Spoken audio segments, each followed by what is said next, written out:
Welcome to Sakshi education. So UPSC group 1 students అనేటువంటి వాళ్ళు preparation అనేటువంటిది స్టార్ట్ చేయబోతారు. ఎందుకంటే అకాడమిక్ అనేటువంటి ఆల్మోస్ట్ ఆల్ ఎండింగ్ వచ్చాయి. సో చాలా సందేహాలు ఉంటాయి. సో కనిష్క ఐఏఎస్ అకాడమీ అనేటువంటిది ఒక లాంగ్ జర్నీ ఉన్నటువంటి ఇన్స్టిట్యూట్. ఎంతో మంది వందల మంది విద్యార్థులకి శిక్షణ ఇచ్చి ఎంతో మంది ర్యాంకర్స్ ని తయారు చేసినటువంటి ఇన్స్టిట్యూట్. దీనికి డైరెక్టర్ గా ఉన్నారు Kanishka IAS academy director Mahender Reddy sir. So mentor గా ఉంటూ వస్తున్నారు ఫర్ లాంగ్ టైం. ఎంతో మంది యూపీఎస్సీ ర్యాంకర్స్ ని వారు తయారు చేయడం జరిగింది. And we have the other faculty.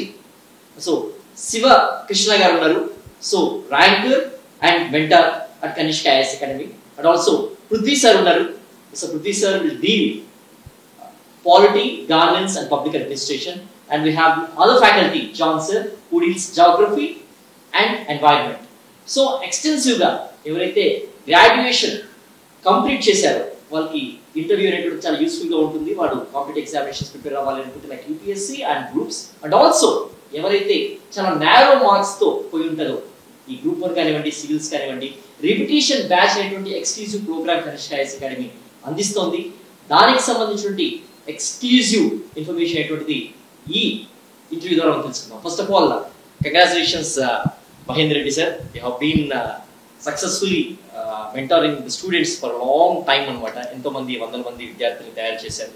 And you still continuing the same phase in which you have done in the past.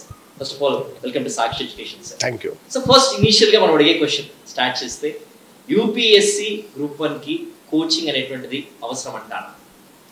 అంటే ఈ మధ్య కాలంలో ఒక కొద్దిమంది సెలెక్ట్ అయిన వాళ్ళు కానీ లేదా అవ్వకుండా చాలా రోజులు ఉంటున్న వాళ్ళు కూడా సివిల్ సర్వీసెస్కే కాదు దేనికి కూడా కోచింగ్ అవసరం లేదు, మనం జస్ట్ ఓన్లీ కొన్ని యూట్యూబ్ బేస్డ్ కూడా మనం ప్రిపేర్ అవ్వచ్చు అనే ఒక అపోహ అనేది ఒకటి స్టార్ట్ అయింది. నిజానికి అది నేను అపోహ అనే చెప్తాను.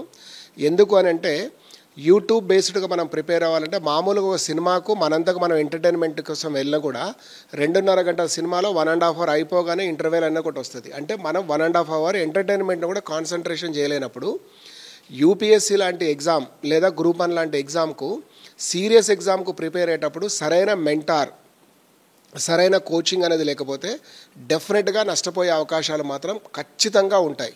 ఎందుకంటే చాలామంది ఈ విషయంలో అబద్ధమే చెప్తున్నారు. నేను మిత్ అని మొదలుపెట్టారు, అబద్ధం అనే దాంతో కంప్లీట్ చేస్తున్నాను. ఈ అబద్ధాన్ని మాత్రం మనము చాలా గ్రాంటెడ్గా తీసుకోవద్దు. వాళ్ళ వెనక ప్రిపరేషన్కు చాలా రకాల ఎఫర్ట్స్ అనేటివి ఉంటాయి. పేరెంట్స్ ఉండొచ్చు, వాళ్ళ ఇంట్లో ఇంతకుముందు ప్రిపేర్ అయిన వాళ్ళు ఉండొచ్చు, లేదా వాళ్ళు ఆల్రెడీ కోచింగ్ తీసుకొని కూడా కావాలని కూడా మనకు చెప్పేటోళ్ళు చాలామంది అశోక్ నగర్ మార్కెట్లో కనిపిస్తారు, రాజేంద్రనగర్ మార్కెట్లో కూడా కనిపిస్తారు. ర్యాంక్ రాగానే వీళ్ళు కూడా ఒక మెంటర్షిప్ అనేది మొదలుపెట్టే వాళ్ళు కూడా రకరకాలుగా కనిపిస్తారు. సో కాబట్టి కోచింగ్ అనేది ఖచ్చితంగా అవసరమే, అన్అవాయిడబుల్ అని మనం చెప్పొచ్చు. ఎందుకు అన్నదానికి మళ్ళీ మరొక యాంగిల్ కూడా మనం తీసుకున్నప్పుడు, ఎందుకంటే ఇది హెట్రోజీనియస్ సిలబస్తో కూడుకున్న ఎగ్జామ్. నువ్వు గ్రాడ్యుయేషన్ అనేది ఇంటర్మీడియట్లోనే మనం డివైడ్ అయిపోతాం 10th తర్వాత. సైన్స్ అని, అందులో సైన్స్లో కూడా physical science, life sciences, commerce and ప్యూర్లీగా మనం ఆర్ట్స్ వైపు వెళ్ళిపోతాం. సో గ్రాడ్యుయేషన్కి వచ్చే వరకు 3 మిగిలిపోతాయి మనం అటు, లేదా బీటెక్ కానీ బీ ఫార్మసీ కానీ లేకపోతే జనరల్ డిగ్రీలో కూడా 3గా వెళ్ళిపోతాం. సో నువ్వు ఎప్పుడో 10th క్లాస్ లోపు 10th క్లాస్ వరకే మామూలుగా social sciences basics, life science basics, physical science basics, English grammar కూడా బేసిక్స్ తోటే కంప్లీట్ అయ్యి వస్తాం. సడన్గా యూపీఎస్సీ లాంటి ఎగ్జామ్ రాయాల్సి వచ్చినప్పుడు వీటిని ఈవెన్ గ్రాడ్యుయేషన్ నువ్వు బీఏ చేసి హిస్టరీ చేసి ఉన్నా కూడా అక్కడ నువ్వు నేర్చుకున్న ఫ్యాక్చువల్ ఇన్ఫర్మేషన్ని ఇక్కడ ఎనలైటికల్గా ఎట్లా అప్లై చేయాలన్న దాంతో ముడిపడి ఉంది. కాబట్టి దీనికి ఖచ్చితంగా ఒకరు అనేది అవసరం. సో ఈ కోచింగ్ అనే దాన్ని మీరు ఒక ఏమంటారు పూర్తిగా వ్యాపారం లాగానో లేకపోతే ఇంకో దానిలాగానో కాకుండా ఒక వెహికల్ లాగా చూడండి. జనరల్గా మనం ఫిజిక్స్లో చెప్తాం సౌండ్ అనేది ఎక్కడ బాగా ప్రయాణిస్తుంది, దీనికి ఉన్న యానకం ఏది అని అంటే ఒకటి కావాలి. అది ఇనుములో బాగా వెళ్తుందా లేకపోతే రాగిలో బాగా వెళ్తుందా, శూన్యంలో అసలు ఎంత వెళ్తుంది, ఎంత వేగంగా అన్నది. అట్లా ఒక యానకం లాగా నీ ఒక గ్రాస్ రూట్ లెవెల్లో ఎక్కడో అశోక్ నగర్ క్రాస్ రోడ్స్ నుంచి ధోల్పూర్ హౌస్ దాకా తీసుకెళ్ళి అక్కడి నుంచి నిన్ను లప్సా దాకా తీసుకెళ్లాలంటే మాత్రం కోచింగ్ అనేది ఒక యానకంగా పనిచేస్తుంది. కాబట్టి మీకు ఆ యానకం లేకపోతే ప్రయాణం జరగదు. ఇన్స్టిట్యూట్ చూస్ చేసుకోవాలంటే వాళ్ళు గమనించాల్సిన విషయాలు ఏంటి, అండ్ కనిష్క ఐఏఎస్ అకాడమీలో ఉన్నటువంటి సైలెంట్ ఫ్యూచర్స్ ఏంటి, ఎక్స్క్లూజివ్ కోచింగ్ గైడెన్స్ ని ఎలా అందిస్తుంది అంటే what's your answer, what's your programs అలా? యా, మీరు ఐఏఎస్ కోచింగ్ సెంటర్ తోటే మొదలు పెట్టారు క్వశ్చన్. కానీ బేసిక్గా మనము ఒక ప్లే స్కూల్కి పిల్లల్ని పంపాలన్నా అక్కడ ఏం ఫెసిలిటీస్ ఉన్నాయన్నది చూడాలి. అలాంటప్పుడు ఐఏఎస్ కోచింగ్ లాంటి దానికి మీరు పిల్లల్ని పంపేటప్పుడు ఖచ్చితంగా పేరెంట్స్నే వచ్చి చూడమని అడుగుతాను నేను. ఎందుకనంటే కోచింగ్కి వచ్చే పిల్లల వయసు కూడా 21 నుంచి 24 మధ్య ఉంటుంది. ఒక 21 నుంచి 24 సంవత్సరాలు ఉండే ఒక క్యాండిడేట్కి, ఒక పర్సన్కి వాని వరల్డ్ పర్స్పెక్టివ్ అనేది చాలా లిమిటెడ్ అని చెప్తా. మేబీ వాడు ఐక్యూ లెవెల్ ఎక్కువ ఉండొచ్చు, వారి ఇంటెలిజెన్సీ ఎక్కువ ఉండొచ్చు, నేను కాదనట్లే. కానీ వారి వరల్డ్ పర్స్పెక్టివ్ చాలా చిన్నది. పేరెంట్స్ అనేవాళ్ళు డైరెక్ట్గా కోచింగ్ సెంటర్ని విజిట్ చేయడం వల్ల వాళ్ళకి రియాలిటీ అనేది ఒకటి అర్థమవుతుంది. ఎదుటివాడు చెప్పేది నిజమా అబద్ధమా అన్నది, అది నిజం ఎంత అన్నదాన్ని గ్రహించడం ఒకటి అవసరం. రెండవది వచ్చేసి కనిష్క ఐఏఎస్లో కోచింగ్ ఎట్లా లభ్యమవుతుంది అన్నదానికి మీరు ఈరోజు 2 తెలుగు రాష్ట్రాలలో ఏ గవర్నమెంట్ ఆఫీస్కి వెళ్ళి అడిగినా కూడా ఆఫీసర్ క్యాడర్లో ఉన్న వాళ్ళు కనీసం ఒకడైనా నా స్టూడెంట్ ఉంటాడు అన్నది మాత్రం నేను గట్టిగా చెప్పగలను. అది ఓపెన్గా మిగతా వాళ్ళు చెప్పలేనిది నేను చెప్పగలిగేది. డైరెక్ట్ నా పేరుతో రెఫర్ చేస్తే నాకు తెలుసు అని చెప్తారు తప్ప లేదు అని చెప్పరు. రెండవ చెప్పేది కూడా ఏంటంటే అక్కడికి వెళ్ళి మనం జాయిన్ అయితే మనం కట్టిన దానికి ఎక్కడ కూడా అన్యాయం జరగదు. ఖచ్చితంగా విత్ ఇన్ ద టైంలో సిలబస్ కంప్లీట్ చేస్తారు. అందులో చాలా మెరిట్ ఫ్యాకల్టీని వీలైనంత వరకు మెరిట్ ఫ్యాకల్టీ తోటి అక్కడ సిలబస్ కంప్లీట్ అవుతుంది అన్నది. కావాల్సింది ఏంది మీకు? ఒకటి మా నిజాయితీ చెప్పాం, రెండవది వచ్చేసి నా స్టూడెంట్స్ ఎక్కడున్నారని చెప్పాను, 3 నేను ఏ విధంగా కోచింగ్ ఇవ్వడానికి ప్రయత్నం చేస్తాను అని చెప్తూ ఉన్నాను. సో ఈ 3 అనేది నా పారామీటర్గా చెప్తాం. తర్వాత స్టూడెంట్స్ లెవెల్స్ కూడా డిఫరెంట్గా ఉంటాయి. ఒకరేమో బాగా ఎబ్నార్మల్ ఇంటెలిజెన్సీ ఉండొచ్చు, ఒకరు బిలో యావరేజ్ ఉండొచ్చు. కానీ వాళ్ళ కోరిక అనేది గొప్పది. ఏది? సివిల్ అవుదాం అన్నది. వాళ్ళ కోరిక తగ్గ ప్రయాణాన్ని తీసుకెళ్ళడానికి నాతో పాటు మా టీం మొత్తం కూడా ఎప్పుడు సిద్ధంగా ఉంటుంది. అంటే ప్రతి నిమిషం నేను అవైలబిలిటీ ఉన్నా కూడా ఒక్కొక్క క్యాండిడేట్కు నాకంటే ఇంకో ఫ్యాకల్టీ తోటి కొంచెం చనువో లేకపోతే కాస్త మాట్లాడడానికి ధైర్యమో రావచ్చు. అంటే అది పర్సనాలిటీ మీద డిపెండ్ అయి ఉంటుంది. కాబట్టి టీం కూడా ఎప్పుడు మీకు అవైలబిలిటీలో ఉంటుంది. కాబట్టి అది ఒకటి. సో ఈ అవైలబిలిటీ అనేదాన్ని నేను మెంటార్గా ఒక మాట ఇక్కడ చెప్పాల్సింది ఏంటంటే, మెంటార్షిప్ అనే ప్రోగ్రాంలో చాలా డెలికేటెడ్గా ఉంటుంది ఇది. ఎందుకు అంటే ఒక మెంటారు అన్ని సబ్జెక్టులని మీకు మెంటరింగ్ చేయలేడు. 10th క్లాస్ చదివే స్కూల్కి, ఏదైనా 10th క్లాస్ స్టాండర్డ్లో ఉన్న స్కూల్కి వెళ్ళండి. ఫిజికల్ సైన్స్ టీచర్ వేరు ఉంటాడు, లైఫ్ సైన్స్ టీచర్ వేరు ఉంటాడు. పేరుకు అది సైన్సే. కానీ 10th క్లాస్ లెవెల్లోనే ఫిజిక్స్ కెమిస్ట్రీ చెప్పడానికి వేరు, బయాలజీ చెప్పడానికి వేరు ఉన్నప్పుడు సివిల్ సర్వీస్ లాంటి ఎగ్జామ్లో ఒకటే టీచరు హిస్టరీ, ఒకటే టీచర్ ఎకానమీ, ఒకటే టీచర్ లైఫ్ సైన్స్, ఒకటే టీచరు ఎథిక్స్ ఎట్లా మీకు మెంటరింగ్ చేయగలడు? బేసిక్గా ఒకసారి మీరు మనసులో పెట్టుకోండి. సో ఇవి మా దగ్గర డిఫరెంట్గా, ఈవెన్ మెంటరింగ్ లెవెల్లో కూడా మా ఫ్యాకల్టీస్ డిఫరెంట్ సబ్జెక్టు డిఫరెంట్గా ఉన్నారు. ఇవి మాకు ప్రధానమైనవి, మాకు సక్సెస్ తీసుకొచ్చినవని కూడా నేను చెప్తాను.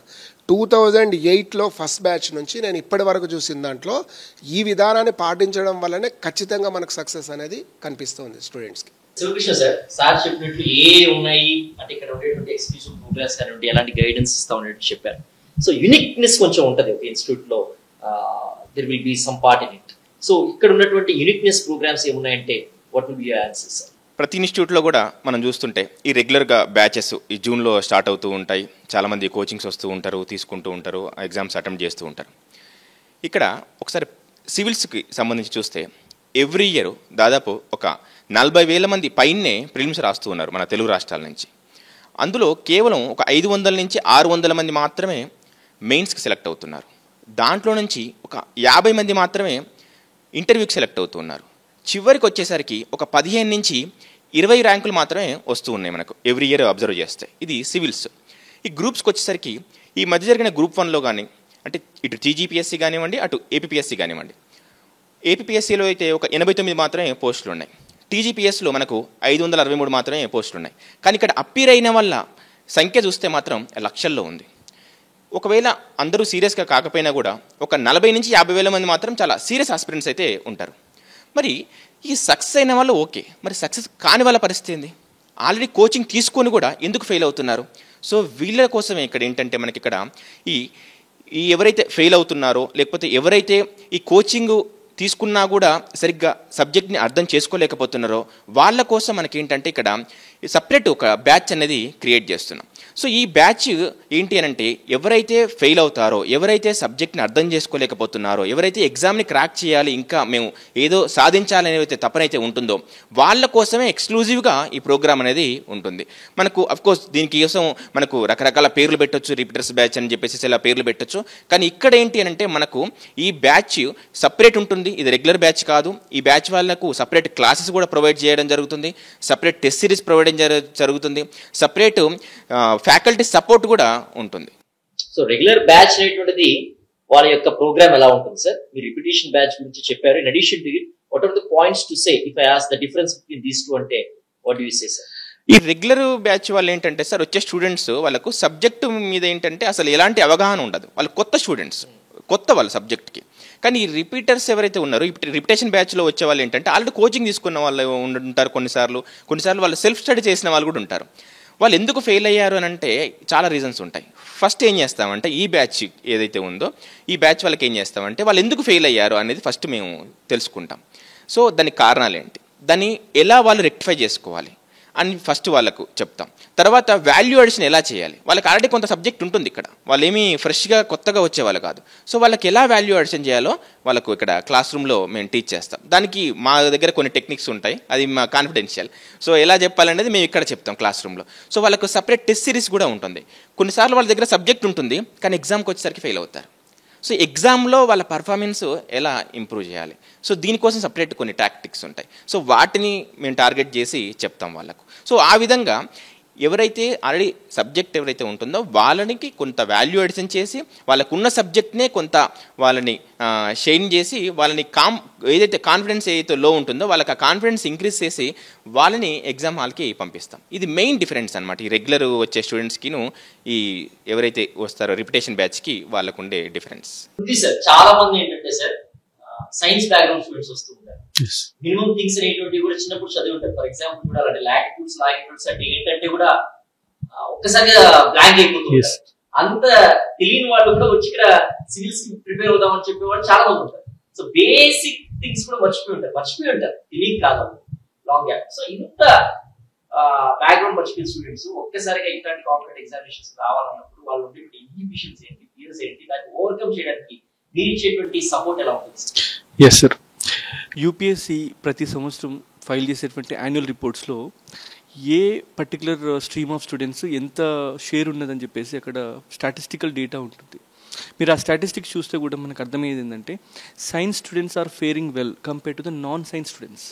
అంటే సోషల్ సైన్స్ స్టూడెంట్స్ బ్యాక్గ్రౌండ్ కంటే సైన్స్ బ్యాక్గ్రౌండ్ స్టూడెంట్స్ చాలా ముందంజలో ఉన్నారు.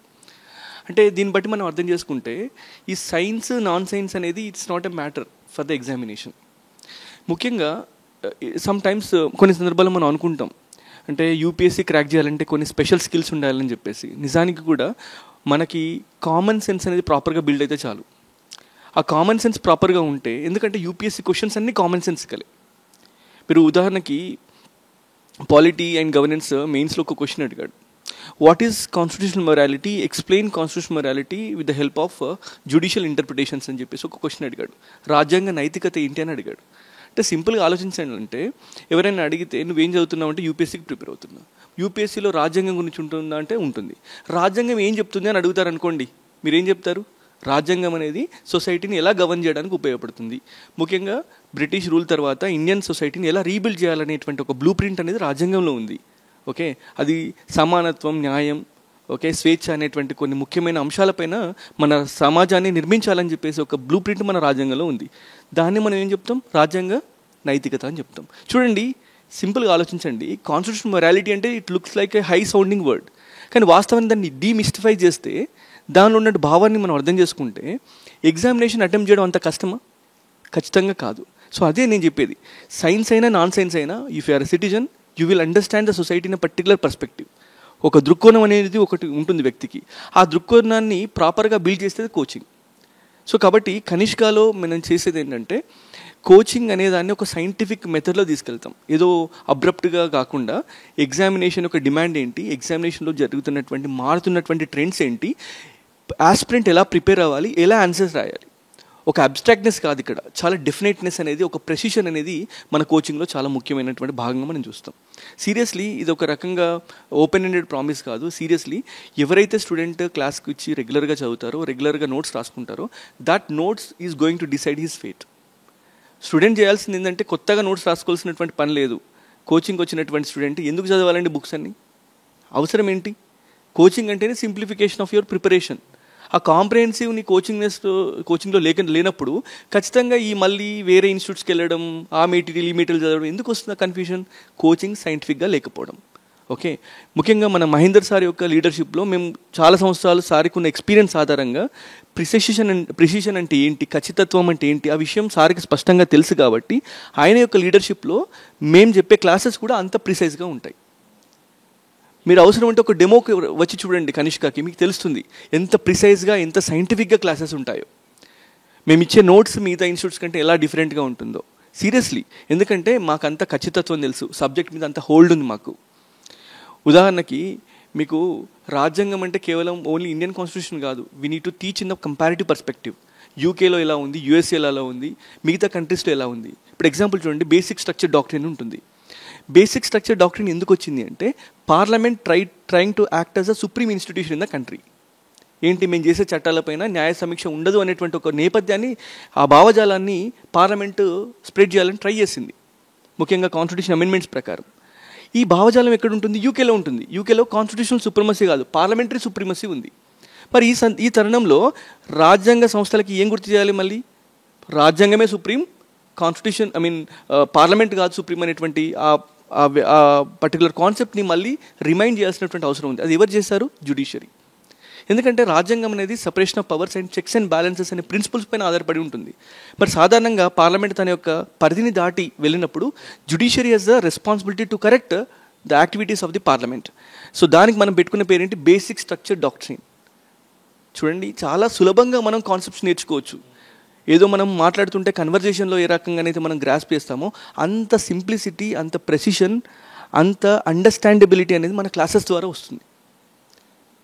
అయితే మీకు ఇంకో ఇంపార్టెంట్ విషయం ఏంటంటే, చాలామంది వేరే ఇన్స్టిట్యూట్స్లో ఏం చేస్తారంటే ఒక్కొక్క సబ్జెక్ట్ 4-5 ఫ్యాకల్టీస్ డీల్ చేస్తారు. సబ్జెక్ట్ అంటే ఏంటండి? It is an organic whole. ఇప్పుడు part 1 of the constitution, part 2, part 3 ఇవన్నీ కూడా మనం అనుసంధానించి చదువుకోవాలి, అంతే తప్ప మనం దాన్ని ఫ్రాగ్మెంట్ చేసి చదువుకోలేం. సో కాబట్టి ఆ రకమైనటువంటి ఆర్గానిక్ కనెక్షన్ అనేది క్లాస్ రూమ్లో ఉంటుంది. సో ఆ రకంగా స్టూడెంట్ యొక్క అండర్స్టాండింగ్ హోన్ చేసేటువంటి రెస్పాన్సిబిలిటీ మేము తీసుకుంటాం. దీనికి సైన్సా నాన్ సైన్సా ఇవేం అవసరం లేదు. నువ్వు సిటిజన్ అయితే చాలు, దేశం మీద భక్తి ఉంటే చాలు, దేశం అంటే ప్రేమ ఉంటే చాలు, ఆటోమేటిక్గా కంపాషన్తోనే చాలా సబ్జెక్ట్ మీరు నేర్చుకుంటారు. రూరల్ బ్యాక్గ్రౌండ్స్ ఉన్నటువంటి స్టూడెంట్స్ వస్తూ ఉంటారు. సో వాళ్ళకి చదువుకోవాలనే తపన ఉంటుంది, స్ట్రాంగ్ హోల్డ్ గా ఉంటుంది. సో ఒక్కసారిగా ఈ అశోక్ నగర్ కానివ్వండి, లేకపోతే ఎక్కువ ఇన్స్టిట్యూట్ లో ఉండేటువంటి ఢిల్లీ అట్లా వెళ్ళకుండా వాళ్ళ ఫియర్స్ ఉంటాయి. ఎంతవరకు ఈ యొక్క కాంపిటేటివ్ వరల్డ్ లో మనం సక్సెస్ అవుతామనేటువంటి భయాలు చాలా ఎక్కువ. అటువంటి వారికి మీరు ఇచ్చేటువంటి సలహా సూచనలు ఏంటి? ముఖ్యంగా నేను కూడా రూరల్ ఏరియా నుంచి వచ్చిన వాడిని. సరే, whether I have cracked civils or not, that is a different matter ఏంటంటే రూరల్ ఏరియాస్లో ఉన్న వాళ్ళకి వాల్యూస్ చాలా ఎక్కువ. అంటే అర్బన్ ఏరియాస్లో ఉన్న వాళ్ళకి లేవని కాదు, బట్ ఫ్యామిలీ కానీ ఆ సొసైటీ కానీ చాలా కాన్షియస్గా ఉంటుంది. ఆ నర్చరింగ్లో కానీ ఆ గ్రోత్ ప్రాసెస్లో కానీ సొసైటీ యొక్క రోల్, ఫ్యామిలీ రోల్ చాలా స్ట్రాంగ్గా ఉంటుంది. Rural institutions are very stronger institutions, social institutions ముఖ్యంగా తీసుకుంటే. మరి ఈ స్టూడెంట్ యొక్క మైండ్ సెట్ ఎలా ఉంటుందంటే చాలా అచీవ్మెంట్ ఓరియంటేషన్లో ఉంటుంది. నేను కూడా చాలామంది స్టూడెంట్స్ చూసాను, ముఖ్యంగా ర్యాంకర్స్ కూడా మీరు చూసి ఉండొచ్చు. గోపాలకృష్ణ రోలంకి లాంటి వాళ్ళు టాప్ 3 ర్యాంక్లో మనం చూసి ఉండవచ్చు. అంటే మీ విషయం ఏంటంటే రూరల్ ఏరియా స్టూడెంట్కి ఇంగ్లీష్ అనేది బ్యారియర్ కాదు. ఎందుకు బ్యారియర్ కాదంటే మీరు చూడండి, తెలంగాణ, ఆంధ్ర నుంచి చాలామంది గల్ఫ్కి వెళ్తారు, అక్కడ ఉర్దూ లేదా అరబిక్ నేర్చుకుంటారు. చూడండి, ఇంగ్లీష్ అనేది అరబిక్ కంటే టఫా? కానే కాదు. ఇది ఏదంటే సొసైటీలో కొన్ని ఇలైట్ సెక్షన్స్ స్ప్రెడ్ చేస్తున్నటువంటి కొన్ని ఫియర్స్. ఏ రూరల్ స్టూడెంట్ కూడా నాకు ఇంగ్లీష్ రాదు అనేటువంటి ఫీలింగ్ పక్కన పెట్టాలి. నెంబర్ 2, ఇది రాకెట్ సైన్స్ కాదు. దీన్ని ఎలాంటి శాటిలైట్స్లో వాడే టెక్నాలజీ ఇక్కడ క్వశ్చన్లో అడగరు. అడిగేది ఏంటంటే హ్యూమన్ లైఫ్ గురించి, సొసైటీ గురించి, హ్యూమన్ ప్రాసెసెస్ గురించి అడుగుతారు క్వశ్చన్. సో దాన్ని ఊళ్ళో పెద్ద మనుషులు చేసే పంచాయతీ ఎలా అయితే ఉంటుందో ఆల్మోస్ట్ ఆల్ యూపీఎస్సీ యొక్క క్వశ్చన్ శైలి కూడా అంతే. ఇప్పుడు జ్యుడిషియరీకి లెజిస్లేచర్కి ఉన్నటువంటి కాన్ఫ్లిక్ట్ ఏంటనేది ఏదైతే ఉంటుందో అది మనకు ప్రిన్సిపల్స్ అర్థమైతే ఆటోమేటిక్గా దాని కాన్సిక్వెన్సెస్ మనం అర్థం చేసుకోవచ్చు. మరీ ముఖ్యంగా చూస్తే కరెంట్ అఫైర్స్ అనేవి కేవలం ఇంగ్లీష్ స్టూడెంట్కి ఉండేటువంటి ప్రివిలేజ్ కానే కాదు. మీరు ఈవెన్ తెలుగు పేపర్లో కూడా బోల్డ్ అన్ని కరెంట్ అఫైర్స్ వస్తుంటాయి. విషయం ఏంటంటే ఇక్కడ 2 ప్రాబ్లమ్స్ అండి. ఒకటేమో యూపీఎస్సీ సక్సెస్ కాకపోవడానికి కారణం, ఫస్ట్ రీజన్ ఏంటంటే ల్యాక్ ఆఫ్ ఇన్ఫర్మేషన్. రెండవదేమో overload of information. Okay, English medium student అయినా తెలుగు మీడియం స్టూడెంట్ అయినా ఫేస్ చేసే ఛాలెంజెస్ ఇవి. సో కాబట్టి language is not a barrier. ఎందుకంటే మనం కోచింగ్ స్టైల్లోనే ఆ సింపుల్ లాంగ్వేజ్లోనే ఉంటుంది కోచింగ్. అవైలబిలిటీ ఉంటుంది ఫ్యాకల్టీ, ఆటోమేటిక్గా మీకు మినిమం ఇంగ్లీష్ ఉన్నా కూడా సరిపోతుంది. మీరు ఆన్సర్లో మీరు స్ట్రాంగ్ వెకాబులరీ రాయాల్సినటువంటి అవసరం లేదు.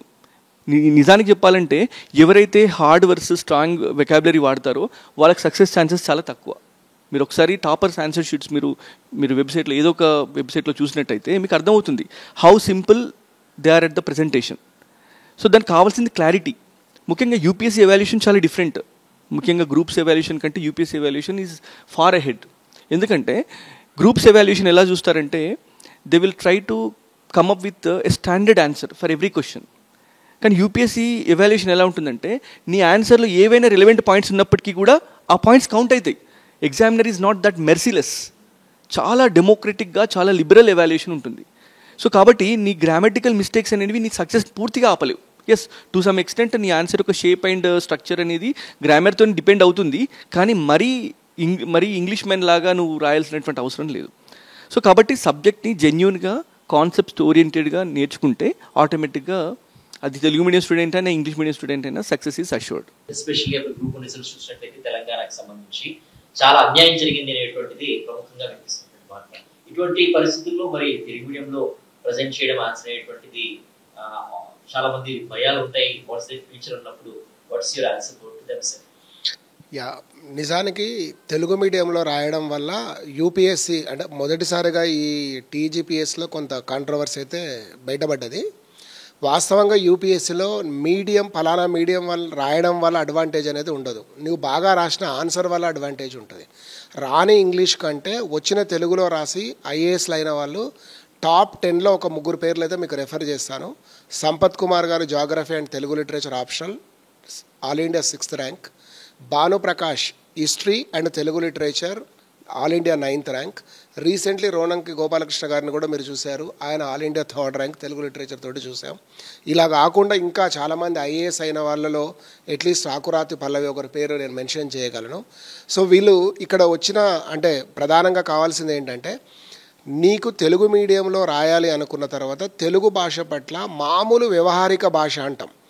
గిడుగు రామ్మూర్తి పంతులు గారు ఈ యొక్క వ్యవహారిక భాష పైన ఉద్యమం చేసిన తర్వాత మామూలుగా ఈనాడు న్యూస్ పేపర్లో రాయగలిగినంత పద్ధతిలో మీరు కనుక రాయగలిగితే మీరు తెలుగు మీడియంలో చక్కగా సివిల్ సర్వీస్ రాసుకోవచ్చు. ముఖ్యంగా మెడికల్ స్టూడెంట్స్ కూడా కొంతమంది తెలుగు సాహిత్యం లాంటిది తీసుకొని ఐఏఎస్లు అవుతున్నప్పుడు ఇంకా తెలుగులో రాయడానికి మీరు ఇబ్బంది పడాల్సిన అవసరం లేదు. సో అందుకే అంటాం కదండి, so knowing devil better than unknown god అన్నట్టుగా మీకు తెలిసిన తెలుగులోనే రాయండి. అయిన వాళ్ళు ఉన్నారు, మెటీరియల్ అవైలబిలిటీ కూడా ఉంది. మీకు అవసరమైతే కనిష్క ఐఏఎస్ తెలుగు మీడియంలో రాసే వాళ్ళకి ఎక్స్ట్రా సపోర్ట్ చేయడానికి కూడా మేము సిద్ధంగానే ఉంటాము. కాబట్టి మీకు ఆ ఇబ్బంది అనేది లేదు. కాబట్టి తెలుగు మీడియంలో సక్సెస్ రేట్ ఉంటుంది. తెలుగు ఒకటే ఎందుకు అనుకుంటారు మీరు, హిందీ మీడియం చూసుకోండి, హిందీలో ఎంత మెటీరియల్ ఉందో తెలుగులో అంతే ఉంది వాస్తవానికి చెప్పాలంటే. తర్వాత మిగతా కన్నడ వాళ్ళు కానీ తమిళ వాళ్ళు కానీ రాస్తున్నారు కదా, మనకు కూడా ఒక అవకాశం ఉంది. కాబట్టి మీరు రాయండి, తప్పకుండా మీకు అవకాశం ఉంటుంది. తెలుగులో మంచి మెటీరియల్ కూడా ఉంది మిగతా వాటితో పోల్చినప్పుడు. ఎందుకంటే మిగతా స్టేట్లలో మనలాగా తెలుగు అకాడమీ అనేది అంటే లేనప్పుడే మన దగ్గర తెలుగు అకాడమీ ఏర్పడి చాలా మంచి స్టాండర్డ్ ఇంగ్లీష్ బుక్స్ అని కూడా తెలుగులోకి ట్రాన్స్లేట్ చేసి పెట్టడం అనేది జరిగింది. కాబట్టి ఇబ్బంది లేదు. కనిష్క ఐఏఎస్ అకాడమీలో ఈ కరెంట్ అఫైర్స్ ని ఎలా స్టూడెంట్స్ చెప్తారు అండ్ ఎలాంటి మెటీరియల్ వాళ్ళకి అందిస్తారు? కరెంట్ అఫైర్స్ అనేది చాలా dynamic subject sir. And for saying మన ఎగ్జామ్కి కరెంట్ అఫైర్స్ ప్రిపేర్ అవ్వాలంటే ఒక వన్ ఇయర్ నుంచి మనం కరెంట్ అఫైర్స్ ప్రిపేర్ అవుతాం. సో ఈ కరెంట్ అఫైర్స్లో మనం ఈరోజు ఏదైతే మనం కరెంట్ అఫైర్స్ అనుకుంటామో ఒక 1 month తర్వాత that may not be a current affairs, right? So ఇక్కడ చాలామంది స్టూడెంట్స్కి అండ్ చాలామంది ఆస్పిరెంట్స్కి ప్రాబ్లం ఎక్కడ అవుతుందంటే ఏది ప్రిపేర్ అవ్వాలి, లేకుంటే ఏది మనం కరెక్ట్గా తీసుకోవాలనే దాని మీద చాలా సందిగ్ధంలో ఉంటారు, right? So there is an unofficial saying like civil సర్వీసెస్లో which is important is not important, which is not important is important. అంటే ఏది వదిలేయాలో మనకు తెలియాలి, ఏది పట్టుకోవాలో కన్నా ఏది వదిలేయాలో మనకు తెలియాలి. అలా కరెంట్ అఫైర్స్ మనం కరెక్ట్గా గమనించినట్టయితే కరెంట్ అఫైర్స్లో కూడా ఒక లింక్ ఉంటుంది. Like monthly like daily news paper కానీ మంత్లీ న్యూస్ పేపర్ మనం చదువుతున్నప్పుడు మంత్లీ దాంట్లో లింక్స్ ఉంటాయి, రైట్? అలాంటి న్యూస్ కానీ అలాంటి కాన్సెప్ట్స్ కానీ మనం పట్టుకుంటే current affairs will be a very simple thing. So దీనికి మన అకాడమీలో మనం చేసేది ఏంటంటే డైలీ కరెంట్ అఫైర్స్ న్యూస్ పేపర్లో ఏవైతే ఇంపార్టెంట్ టాపిక్స్ ఉంటాయో, ఏవైతే ఇంపార్టెంట్ లింక్స్ ఉన్న కాన్సెప్ట్స్ ఉంటాయో అవి మనం హైలైట్ చేస్తాము. అలానే వీక్లీ కరెంట్ అఫైర్స్ అనేది ఉంటుంది, మంత్లీ కరెంట్ అఫైర్స్ అని ఉంటుంది. అండ్ వీక్లీ కరెంట్ అఫైర్స్ మీద కంపల్సరీ క్లాసెస్ అనేటివి ఉంటాయి, రైట్. అండ్ కరెంట్ అఫైర్స్లో మన ఓన్ నోట్స్ మనం ప్రిపేర్ చేసుకోగలుగుతాం, right. Then current affairs will be very simple. So అలానే కనిష్క ఐఏఎస్ అకాడమీలో కరెంట్ అఫైర్స్ సంబంధించి మనం మెటీరియల్స్ ఇస్తాం, వీక్లీ మెటీరియల్స్, మంత్లీ మ్యాగజైన్స్, అలా మనం మెటీరియల్స్ ఇస్తాం. Mock test is crucial role for every student.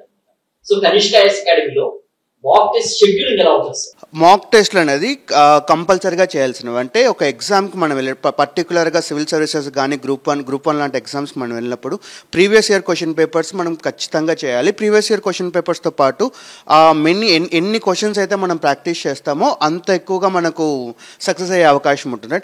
అలా మన కనిష్క ఐఏఎస్ అకాడమీలో మనం will be having weekly test ఉంటుంది, అలానే మంత్లీ టెస్ట్లు ఉంటాయి. అది కాకుండా సెక్షనల్ టెస్ట్లు ఉంటాయి. సెక్షనల్ టెస్ట్లు అంటే ఒక టాపిక్ అయిపోయిన తర్వాత ఆ టాపిక్ మీద will be having detail test series లాగా.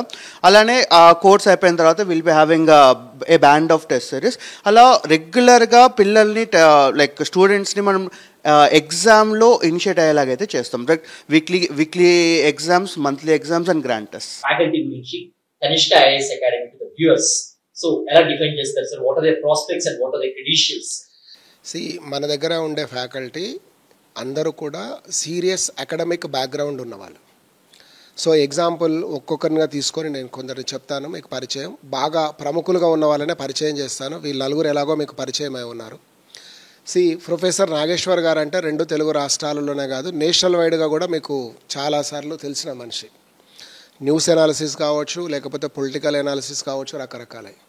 సో వారు మన టీంలో association one of the leading faculty అనేది మనకు తెలిసిందే. అదేవిధంగా పొలిటికల్ సైన్స్ అండ్ ఇంటర్నేషనల్ రిలేషన్స్ని షార్ట్గా మనం పిఎస్ఐఆర్ అంటాం. పిఎస్ఐఆర్ ఆప్షనల్లీ మన దగ్గర సన్నిధానం శ్రీనివాస్ గారు అని చెప్తారు. వారు జేఎన్యూ ప్రొడక్ట్. గత కొన్ని సంవత్సరాలుగా ఆయన ఈ పిఎస్ఐఆర్ను హైదరాబాద్తో పాటు ఢిల్లీలో కూడా ఒక ప్రీమియర్ ఇన్స్టిట్యూషన్లో చెప్తాడు. అది హైదరాబాద్లో మన దగ్గరే చెప్తారు. వెరీ రీసెంట్గా కూడా మీరు చూస్తే లాస్ట్ ఇయర్, ఇంకా ఇవి రాలేదు కాబట్టి లాస్ట్ ఇయర్ కూడా ఒక ఇండియన్ ఫారెన్ సర్వీస్ అనేది పొలిటికల్ సైన్స్ ఎక్స్క్లూజివ్, ఎక్కడ కోచింగ్ పోకుండా ఇక్కడే తీసుకొని సార్ దగ్గరే ప్రిపేర్ అయ్యి వచ్చిన వాళ్ళు కూడా అంటే చెప్తూ ఉన్నాను 2. సో థర్డ్ వచ్చేసి మీకు మరొక ఆప్షనల్ అనే వరకు పబ్లిక్ అడ్మినిస్ట్రేషన్ అనేది ఒక మంచి ఆప్షనల్గా మనం చూస్తూనే ఉన్నాం. సో ఆ పబ్లిక్ అడ్మినిస్ట్రేషన్ యంగ్స్టర్ అయిన పృథ్వీధర్ రెడ్డి గారు చెప్తారు ఇక్కడ. ఆయా చాలా సంవత్సరాలుగా మంచి ర్యాంక్స్ అనేది ప్రొడ్యూస్ చేయడం అనేది జరుగుతూ ఉంటుంది. అదేవిధంగా జాగ్రఫీ విషయానికి వచ్చే వరకు రమేష్ గారు అని ఉంటారు. రమేష్ గారు 2 తెలుగు రాష్ట్రాలలో కాకుండా బెంగళూరు మరియు ఢిల్లీలో కూడా టీచ్ చేస్తూనే ఉంటాడు, అది తెలిసిందే. అదేవిధంగా జాన్ కొన్ని పార్ట్స్ అనేవి తీసుకుంటూనే ఉంటాడు. సో ఇట్లా మైసెల్ఫ్, నేను, శివకృష్ణ గారు ఆల్రెడీ మెంటరింగ్ చేసినప్పుడు తన మెంటరింగ్ చేసిన స్టూడెంట్స్ ఐఏఎస్ వచ్చిన వాళ్ళు కూడా ఉన్నారు. అది మనకు మీరు కాలక్రమేణా తెలుస్తూ ఉంటుంది, అంటే మన ఇన్స్టిట్యూట్కి వచ్చినప్పుడు చెప్తూనే ఉంటాం. తర్వాత తను కూడా ఒక కాంపిటేటివ్ ఎగ్జామ్లో ఒక ర్యాంకర్గా కూడా నిలబడిన వారే. సో ఇదే కాకుండా మీరు మిగతా సబ్జెక్టులకు కూడా తీసుకునే వరకు, ఇప్పుడు ఆంథ్రోపాలజీ కానీ సోషియాలజీ కానీ ఆప్షనల్స్కి వచ్చే వరకు ఒక బెస్ట్ టీం అనేది మన దగ్గర ఉంది. ప్రధానంగా ఈరోజు పాపులర్ ఆప్షనల్స్ అనుకునే మీరు పొలిటికల్ సైన్స్ కానీ, పబ్లిక్ అడ్మినిస్ట్రేషన్ కానీ, ఆంథ్రోపాలజీ కానీ, సోషియాలజీ కానీ మీరు ఆప్షన్లో ఏదైనా తీసుకోండి, ఇది ఒక 500 మార్కులు ఉంటుంది. కంపారిటివ్లీ జనరల్ స్టడీస్ అయినప్పుడు ఒక స్టిపులేటెడ్ సిలబస్ అనేది దీనికి ఉంటుంది. మీరు దీని మీద బాగా ఫోకస్ చేయగలిగితే ఒక 300 మార్కులు తెచ్చుకోగలిగితే డెఫినెట్గా మీకు సర్వీస్ వచ్చే ఛాన్స్ పెరుగుతుంది. ఎగ్జాంపుల్ మీరు పొలిటికల్ సైన్స్ పబ్లిక్ అడ్మినిస్ట్రేషన్ తీసుకున్నారనుకోండి, అది మీకు జిఎస్లో యూజ్ అవుతుంది, ఎథిక్స్లో యూజ్ అవుతుంది, అదేవిధంగా జనరల్ ఎస్ఎల్ అంటే ఇంటర్లింకింగ్గా కొంత యూజ్ అనేది అవుతుంది ఖచ్చితంగా, డెఫినెట్లీ మీకు యూస్ఫుల్గా ఉంటుంది. సో మన ఫ్యాకల్టీ అనేది ఇండియాలో ప్రీమియర్ ఇన్స్టిట్యూషన్స్లో చెప్తున్న వాళ్ళే అని మాత్రమే కాకుండా వీళ్ళు మన దగ్గర మాత్రమే చెప్తున్నారు అన్నది మాత్రం గర్వంగా చెప్పగలను. దాంతోపాటు ఖచ్చితంగా మీరు పాస్ అవ్వడానికి, ఎగ్జామ్ పాస్ అవ్వడానికనే చెప్తున్నాను, ఒక మంచి వెహికల్ లాగా వీళ్ళు మీకు పనిచేస్తారు. దీంతో ఇంకో అడ్వాంటేజ్ అంటే మీకు కంపారిటివ్లీ వేరే దగ్గర చూసిన దానికంటే ఫ్యాకల్టీ చాలా వరకు అవైలబిలిటీలో ఉంటారు. మీకు అదొక అడ్వాంటేజ్గా నేను ఖచ్చితంగా మీకు చెప్పగలను. సో ద బెస్ట్ ఫ్యాకల్టీ ఉన్నారు. వీళ్ళు ర్యాంక్ ప్రొడ్యూసర్సే కాదు, సీరియస్ యాస్పిరెంట్స్గా కూడా ఉన్నారు. కాబట్టి ఒక యాస్పిరెంట్గా వాళ్ళకి అనుభవం ఉంది, ఒక ఫ్యాకల్టీగా అనుభవం ఉంది. మిమ్మల్ని ఎట్లా పాస్ అవ్వాలో మార్గం చూపగలిగిన ఇది కూడా శక్తి కూడా వాళ్ళకు ఉంది అని నేను చెప్పగలను. సో ఈ గ్రూప్ 2 అనేటువంటి different type of preparation. So ఈ ప్రిపరేషన్ కి ఈ యూపీఎస్సీ అభ్యర్థులు కానివ్వండి, గ్రూప్ 1 అభ్యర్థులు కానివ్వండి అటెంప్ట్ చేయొచ్చా, ప్రిపేర్ అవ్వచ్చా అంటే వర్షాలు తప్పకుండా అవ్వచ్చు అని చెప్తాను sir. So subject same, but way of preparation కూడా సేమే. కాకపోతే ఏంటంటే ఆబ్జెక్టివ్ ఓరియంటెడ్గా ప్రిపేర్ అవ్వాలి, అదొక్కటే డిఫరెన్స్. కాకపోతే ఇక్కడ ఏంటి అని అంటే ఇటు సివిల్స్ కానివ్వండి, గ్రూప్ 1 మెయిన్స్ కానివ్వండి, కొన్నిసార్లు కొంతమందికి ఏంటంటే ఈ రైటింగ్ స్కిల్స్ అనేవి మేబీ అంతగా ఉండకపోవచ్చు. వాళ్ళు ఏంటి అని అంటే ఈ ఆబ్జెక్టివ్ ఎగ్జామ్స్ని ఎక్కువ చూస్ చేసుకుంటారు. అందులో ఫస్ట్ వచ్చేది మనకు గ్రూప్ 2. ఈ గ్రూప్ 2 ఎగ్జామ్లో మనకు ఒకవేళ సర్వీసెస్ చూస్తే కూడా నెక్స్ట్ వాళ్ళకు 5 ఇయర్స్లో 10 ఇయర్స్లో వాళ్ళు కూడా అగైన్ మళ్ళీ గ్రూప్ 1 సర్వీసెస్కి వెళ్ళిపోయే పోస్టులు ఉన్నాయి, మనకు మంచి మంచి పోస్టులు ఉన్నాయి. సో ఇక్కడ గ్రూప్ 2 ఎగ్జామ్కి వచ్చేసరికి మనకు మెయిన్ ఏంటంటే వాళ్ళకున్న ఏది అడ్వాంటేజ్ అయితే ఇది, వాళ్ళకు ఉండాల్సిన స్కిల్స్ ఏంటంటే ఇక్కడ మనకు ఎక్కువ క్వశ్చన్స్ ప్రాక్టీస్ చేయడం, ఎక్కువసార్లు రివిజన్ చేయడం, ఈ రెండు అనేది చాలా చాలా ఇంపార్టెంట్ గ్రూప్ 2 ప్రిపరేషన్కి. సో ఇక్కడ మన కనిష్కలో ఏంటంటే మనం ఇంతసేపు డిస్కస్ చేసాం, సివిల్స్ గ్రూప్ 1 అనే డిస్కస్ చేసాం. ఈ సివిల్స్ గ్రూప్ 1 కాకుండా గ్రూప్ 2కు కూడా మనకి ఏంటంటే separate classes plus separate batch అనేది ఉంది. సో గ్రూప్ 2 కోసము ఎక్స్క్లూజివ్గా కొంత ఫ్యాకల్టీని కూడా మనకి ఇక్కడ ప్రొవైడ్ చేస్తున్నాం. వీళ్ళకి ఏంటి అంటే టెస్ట్ సిరీస్ చాలా మెయిన్ రోల్ ప్లే చేస్తుంది, కీ రోల్ ప్లే చేస్తుంది ఈ ఫైనల్ ప్రాసెస్లో. సో అందుకని వీళ్ళకి ఒక సపరేట్ టెస్ట్ సిరీస్ని కూడా వీళ్ళకు ప్లాన్ చేశాం. సో వీళ్ళు ఏంటి అంటే క్లాసెస్ డైలీ క్లాసెసే కాకుండా డైలీ క్వశ్చన్స్ కూడా ప్రాక్టీస్ చేస్తారు. వీళ్ళు ఎన్ని వీలవుతే అన్ని క్వశ్చన్స్ వీళ్ళు డైలీ ప్రాక్టీస్ చేయాలి, ఎన్ని రకాలుగా వీలైతే అన్ని రకాలుగా ప్రాక్టీస్ చేయాలి ఒకే విషయాన్ని. సో ఇక్కడ అది చాలా ఎక్కువ వాళ్ళకు స్కోర్ చేయడానికి ఉపయోగపడుతుంది. సో ఆ విధంగా మనకి ఏంటంటే గ్రూప్ 2 కోసం ప్రత్యేకంగా మనకు ఒక బ్యాచ్ అనేది ఉంది, దానికోసం సపరేట్ మోడల్ కూడా మనం ఇక్కడ ప్రొవైడ్ చేస్తున్నాం, కోచింగ్ కూడా. సో ఆన్సర్ రైటింగ్ అనేటువంటిది కనిష్క ఐఏఎస్ అకాడమీ అనేటువంటి వాళ్ళు ఎలా చెక్స్ అండ్ మెజర్స్ చేసుకుంటూ స్టూడెంట్స్ గైడెన్స్ ఇస్తారు, ఎలాంటి టిప్స్ మీరు సజెస్ట్ చేస్తారు సార్ ఇక్కడ? యాక్చువల్గా ఏంటంటే ఇది ఒక అకాడమిక్ ఎగ్జామ్ లాగా మాత్రం చూడొద్దు. Not only knowledge based exam అని చెప్తాను నేను. ఇందాకనే పృథ్వీధర్ సార్ చెప్పేటప్పుడు it is a common sense exam. ఆ కామన్ సెన్స్ ఎగ్జామ్ అనేది మీరు కామన్ సెన్స్ ప్రజెంటేషన్ అనేది ఉండాలి, ప్రజెంటేషన్ కూడా చాలా బాగుండాలి. సో ఈ రెండింటి మన ప్రజెంటేషన్ అంటే ఏంది ప్రజెంటేషన్ చేయాల్సిందేనంటే చాలా సింపుల్ భాషలో చెప్తాను నేను. మీరు రేపు ఒక ఐఏఎస్ అధికారి అవుతున్నారు లేదా ఒక ఆర్డీఓ గారు అవుతున్నారు అనుకుందాం. బాధ్యతాయుతమైన పదవిలో మీరు ఉన్నప్పుడు ఒక ఇల్లిటరేట్ లేదా సెమీ ఇల్లిటరేట్ వస్తే మీ దగ్గరికి వారికి అర్థమయ్యే భాషలో చెప్పగలిగిన విషయ పరిజ్ఞానం మీకు ఉండడమే ప్రజెంటేషన్. అలా కాకుండా ఒక పెద్ద హార్వర్డ్ స్కాలరో లేకపోతే ఏ Cambridge university English literature professor లాగానో మీరు ఆన్సర్ రాస్తే మీకు ఎప్పటికీ మార్కులు రావు. మీరు మా యూపీఎస్సీకి అవసరం లేదు నిజం చెప్పాలంటే అటువంటి లాంగ్వేజ్ రాసేవారు. Very simple, precise. మామూలుగా ఒక వైద్యుని దగ్గరికి అంటే ఒక డాక్టర్ దగ్గర ఒక పేషెంట్ వెళ్తే ఏం చెప్తాడు, ఈ ఒక్క ట్యాబ్లెట్ వేసుకోవాలి నీకు తగ్గిపోతుంది అనేటట్లు ఉండాలి. కానీ ఆ వేయాల్సిన ట్యాబ్లెట్ కంటే ఒక 10 ట్యాబ్లెట్లు ఎక్కువ రాసి వాని ఒక మానసిక రోగిని చేసినట్టుగా మీరు ఎక్కువగా ప్రజెంటేషన్లో కాంప్లికేషన్ చేయకండి. అది ఒకటైతే. రెండవది కూడా చెప్తా, నీ దగ్గర ఎంత నాలెడ్జ్ ఉన్నది తెలియదండి ఎవరికి, పేపర్ ఎవాల్యుయేటర్కి. వాడికి తెలిసిన విషయం ఒకటే, అదేంటి, నీవు ఈ 8 నుంచి 10 నిమిషాలలో 10 మార్కులు లేదా 12.5 మార్కుల కోసం ఎంత వేగంగా ఎంత చక్కగా ఒక 200 పదాలు రాయగలవు. నీ గురించి రాయి అంటే చాలా రాయొచ్చు ఒక క్వశ్చన్కి ఆన్సర్, కానీ ప్రిసైజ్గా రాయమంటే రాయలేడు. మీకు best example 12th fail cinema నేను చెప్తా. 12th ఫెయిల్ సినిమాలో వారు హీరో ఎవరైతే శర్మ గారు ఉన్నారో వారు ఏం చేశారు, 4 or 5 టైమ్స్ ప్రిలిమ్స్ క్లియర్ అవుతున్నప్పుడు కూడా మెయిన్స్ క్లియర్ చేయడంలో ఫెయిల్ అయ్యాడు. సో తను ఏమనుకుంటున్నాడు, నేను బాగా చదువుతున్నా కాబట్టి ప్రిలిమ్స్ అవుతుంది, మెయిన్స్లో నాకు ఏదో జరిగిపోతుంది అనుకుంటాడు. అప్పుడు ఒక మెంటర్ దగ్గరికి వెళ్ళి చాలా ప్లీజ్ చేయడం వల్ల ఆయన ఒక అవకాశం ఇస్తాడు. సరే నువ్వు ఇంత చెప్తున్నావు, 10 రోజులు ఎగ్జామ్ ఉంది కదా, నేను చాలా బాగా రాస్తా ఐఏఎస్ అవుతుంటున్నావు, అదంతా పక్కకు పెట్టు నాలెడ్జ్, ముందు నీ గురించి రాయి, ఒక 10 నిమిషాల టైం ఇస్తాను, టైం కౌంట్ స్టార్ట్ చేస్తాడు. తన గురించి, మనోజ్ కుమార్ గురించి తను రాయడానికి ఆ సినిమాలో ఆ రీల్ చూసేటప్పుడు కన్నా మీరు చూడగలిగితే గూస్ బంప్స్, తన గురించి తాను రాయలేకపోయాడు. అంటే మన ప్రజెంటేషనే అది. స్పష్టత అనేది చాలా క్లారిటీ, చాలా చిన్న విషయమైనా మీకు క్లారిటీ ఉంటే చాలు. పెద్ద పెద్ద అంశాలు మీరు చదవద్దు.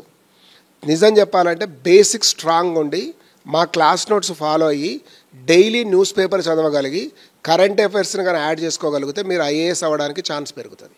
ఇది తప్ప మీరు మిగతా ఏమైనా చేయగలిగితే మీరు మంచి నాలెడ్జబుల్ పర్సన్ అవుతారు సొసైటీలో, కానీ ఐఏఎస్ ఆఫీసర్ అయితే కారు.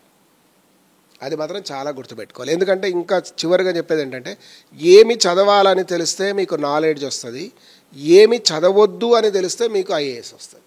సెగ్రిగేషన్ అనేది చాలా క్లారిటీగా జరగాలని చెప్తాను. ఫ్రెష్ గ్రాడ్యుయేట్స్ ఎవరైతే కొత్తగా కోచింగ్ తీసుకుంటున్నారో వాళ్ళకి, అండ్ నారో మార్క్స్ తో మిస్ అయిన వాళ్ళు కూడా రిపిటేషన్ బ్యాచ్ ఉంది కాబట్టి వాళ్ళకి మీరు ఇచ్చేటువంటి అడ్వైస్. ఫ్రెష్ గ్రాడ్యుయేట్స్ అయితే ముందు గుర్తుపెట్టుకోవాల్సింది ఏంటంటే, మీరు ఎగ్జాంపుల్ మీ బీ ఫార్మసీ నుంచి రావచ్చు, బీటెక్ నుంచి రావచ్చు, ఏదో సోర్స్ నుంచి వచ్చినప్పుడు అట్లీస్ట్ మీరు 4 సబ్జెక్టులో బేసిక్స్ నేర్చుకోవడానికి ట్రై చేయండి. హిస్టరీ, జాగ్రఫీ, పాలిటీ, ఎకానమీ అనేటివి ఇవి 4 పిల్లర్స్. ఈ 4 పిల్లర్స్ అనేవి కనుక మీ దగ్గర స్ట్రాంగ్గా ఉంటే మీరు యూపీఎస్సీ లేదా టీజీపీఎస్సీ లేదా ఏపీపీఎస్సీ అటెంప్ట్ చేయడానికి క్లారిటీ అనేది పెరుగుతుంది.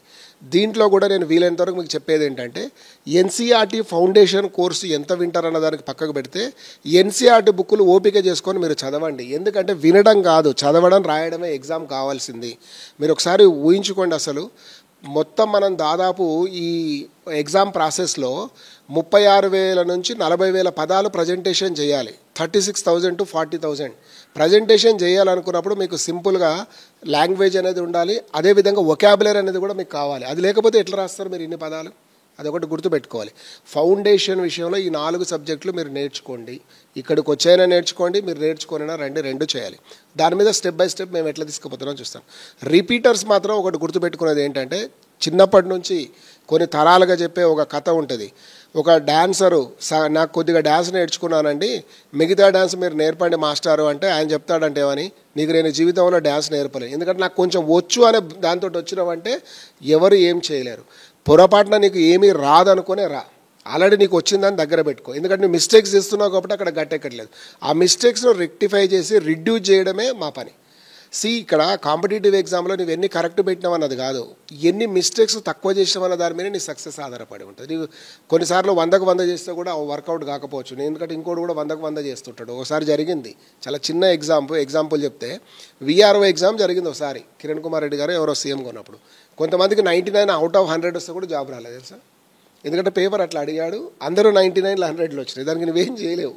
సో అట్లా కాకుండా రిడ్యూస్ చేయాలి, మిస్టేక్స్ చేస్తే then only you will be success. Thank you so much Mahender Reddy sir, ఎందుకంటే మీ వ్యాస్ట్ ఎక్స్పీరియన్స్ తో ఈ ప్రోగ్రామ్ ద్వారా స్టూడెంట్స్ ని ఎడ్యుకేట్ చేశారు. And also Shivakrishna sir, thank you so much sir. And కుదిరేల్ sir, thanks for that. And John sir, thank you so much for joining sir. ఇది Sakshi education సంబంధించినటువంటి యూపీఎస్సీ అండ్ గ్రూప్ 1 ఎవరైతే prepare కావాలనుకుంటున్నారో, నారో మార్క్స్ ఎవరైతే miss అయ్యారో వారికి Kanishka IAS అకాడమీలో ఇచ్చేటువంటి రెప్యుటేషన్ బ్యాచ్ కోర్స్ యొక్క details and at the same time మీరు చూసేటువంటి ఇన్స్టిట్యూట్ అనేటువంటిది as Mahender Reddy sir correctly said faculty చూస్ చేసుకోవాలని చెప్తున్నారు. ఎక్స్టెన్సివ్ కోచింగ్ అనేటువంటిది కనిష్క ఐఎస్ అకాడమీ ఇస్తూ ఉంటుంది. అండ్ ఫ్యాకల్టీ పరంగా కూడా మంచి support and educated faculty, esteem faculty ఇక్కడ ఉన్నారనేటువంటిది we get to the Mahender Reddy sir. And ఇది వాటి Sakshi education exclusive interview with the faculty group of Kanishka IAS Academy.